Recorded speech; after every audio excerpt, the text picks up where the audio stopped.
नमस्कार साथियों, मैं राजेंद्र आप सबका स्वागत और अभिनंदन करता हूं अपने YouTube channel astrology based on लघु पाराशरी में। और आज मैं एक और वीडियो अपलोड करूंगा जिसके बारे में बातें कर रहा हूं। वह वीडियो है वक्री शनि का गोचर कुंभ राशि में। कुंभ राशि में शनि पहले से ही है और वक्री हुआ है 17 जून को, 4 नवंबर तक वक्री रहेगा। तो इस वक्री रहने के समय में किस तरीके का फल विभिन्न लग्नों पर देगा, यह विषय है इस वीडियो का। और इस पर एक वीडियो मैं बना चुका हूं जिसमें मेष से लेकर कर्क तक 4 लग्न मैंने कवर की थी, 4 लग्नों के बारे में बताया था। आज मैं बात करूंगा सिंह लग्न से लेकर वृश्चिक लग्न तक 4 लग्न।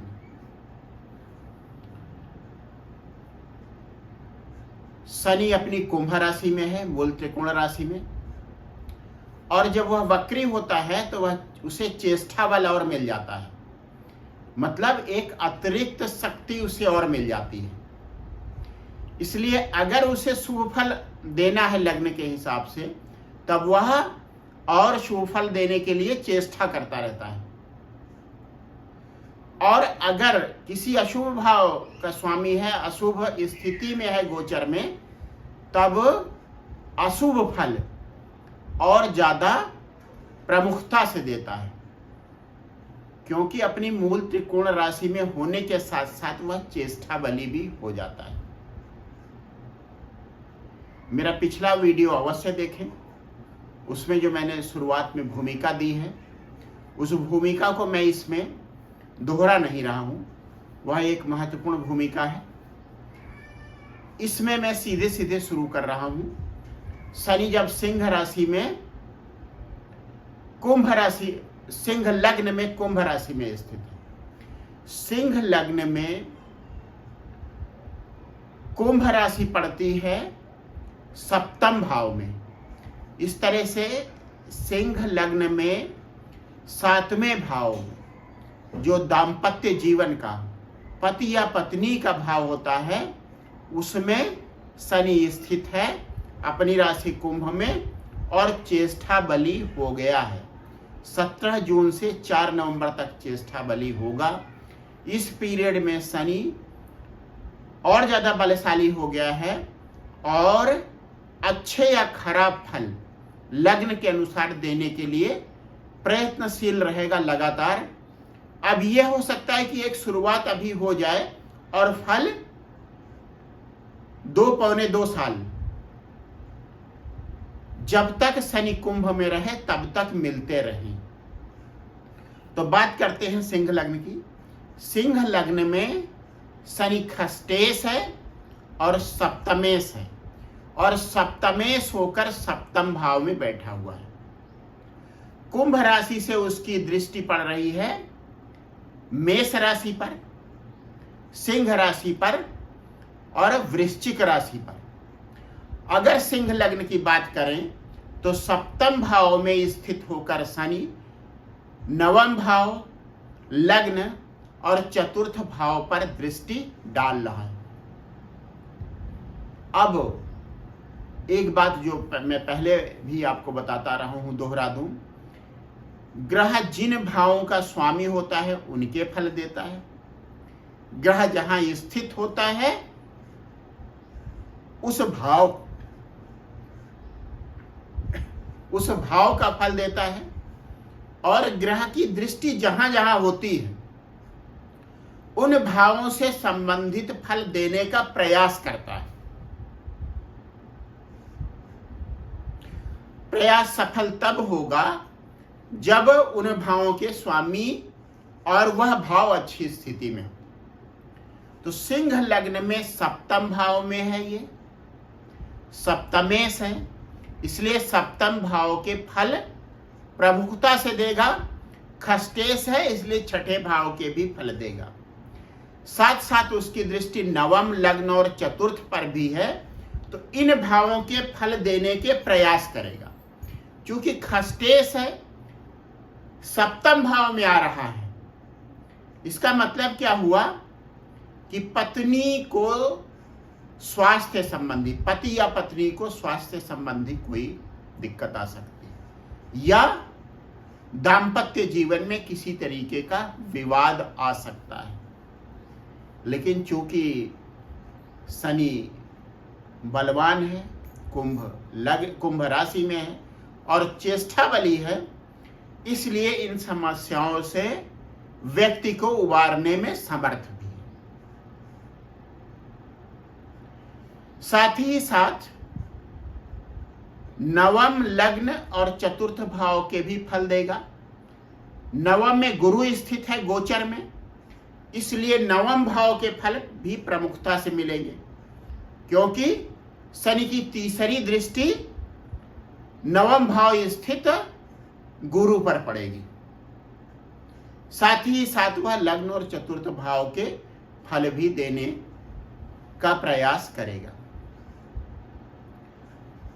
सप्तम भाव की अगर बात करें,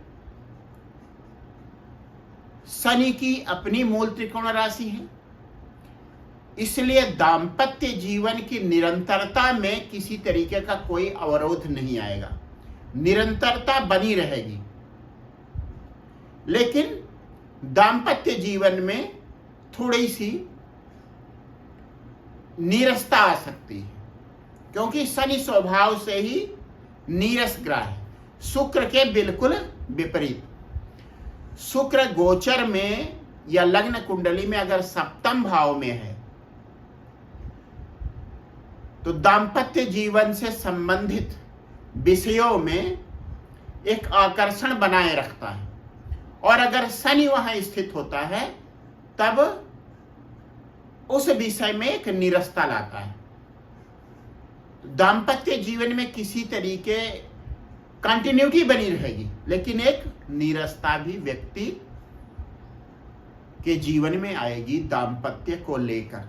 हाँ, अगर उसका विवाह नहीं हुआ है तो विवाह होने के लिए उसके प्रयत्न बढ़ जाएंगे, और 17 जून से 4 नवंबर के बीच शादी तय हो सकती है। और शनि के कुंभ राशि में रहते हुए, जो कि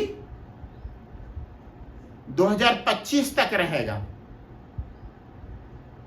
उस व्यक्ति की शादी हो सकती है जो सिंह लग्न का है। अगर वैवाहिक जीवन चल रहा है तो उसमें नीरसता रहेगी, लेकिन निरंतरता बनी रहेगी।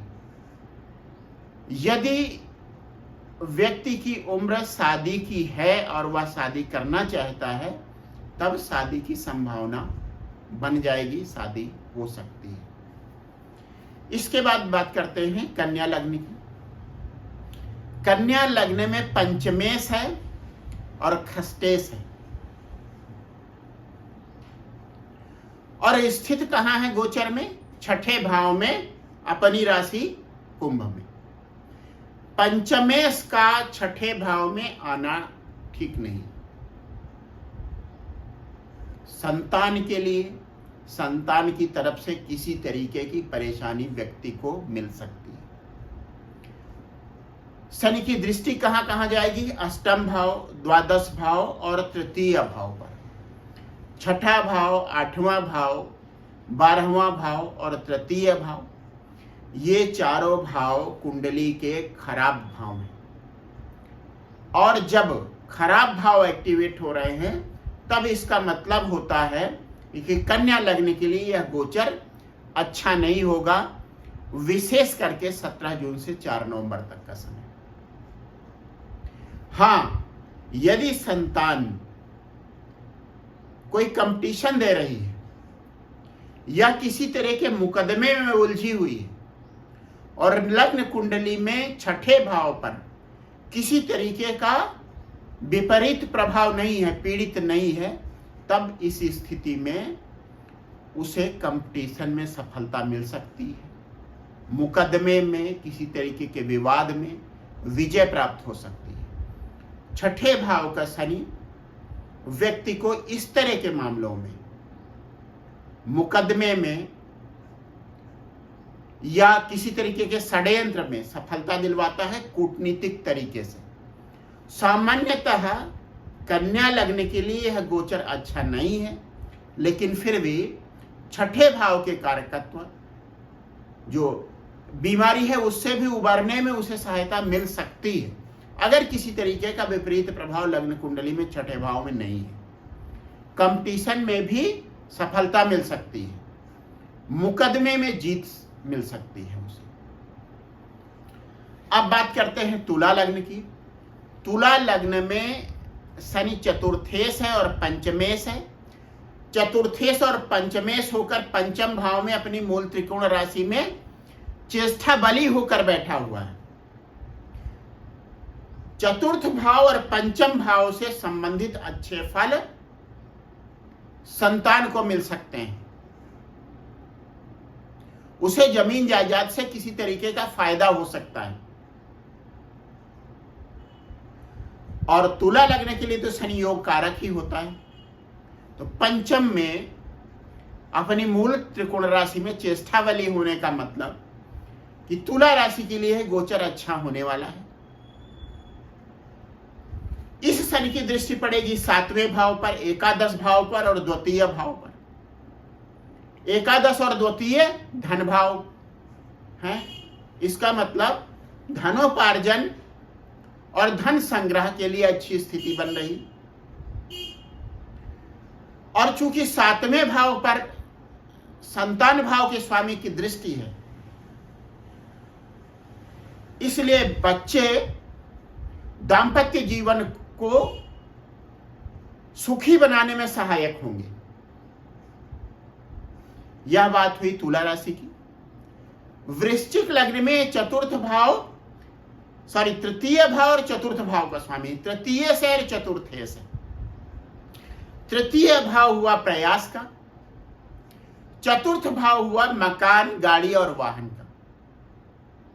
मकान, गाड़ी और वाहन से संबंधित, और विशेष करके वाहन से संबंधित या पुराने मकान से संबंधित, गांव की जमीन से संबंधित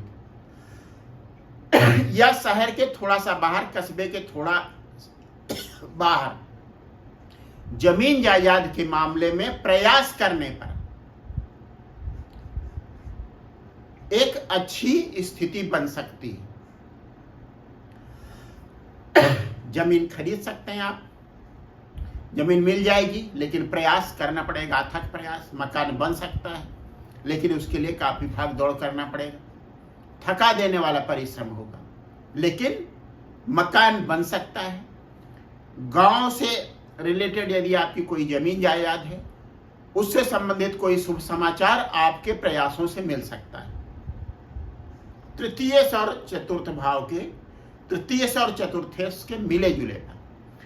अब उसकी दृष्टि पड़ रही छठे भाव पर, यह दृष्टि अच्छी नहीं। तीसरी दृष्टि, छठे भाव से संबंधित कुछ खराब फल मिल सकते हैं व्यक्ति को, बीमारी या किसी तरीके का डिस्प्यूट। उसके बाद उसकी दृष्टि पड़ रही है दसम भाव पर। दसम भाव पर शनि की दृष्टि। शनि क्रूर ग्रह है, चतुर्थेश है, दसम भाव पर दृष्टि डाल रहा है, लेकिन दसम भाव से क्रूर ग्रह का संबंध खराब नहीं होता। इसलिए प्रयास करने पर दसम भाव, रोजी रोटी, रोजगार, नौकरी, व्यवसाय में धीरे धीरे सुधार हो सकता है, धीरे धीरे, जो शनि का कारकत्व है उस अनुसार। इसके बाद शनि की दृष्टि है लग्न पर, अच्छी दृष्टि नहीं।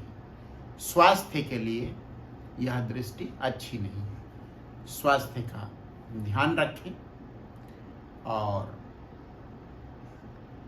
जहां तक फिर से यही बता रहा है, यह दृष्टि यही बता रही है कि जमीन जायदाद से संबंधित मामलों में आपको प्रयास करने के बाद सफलता मिल सकती है। बस आज का वीडियो इतना ही। सिंह, कन्या, तुला और वृश्चिक इसके बाद 4 लग्न और बचती हैं। अपने आखिरी वीडियो में मैं इनके बारे में बात करूँगा।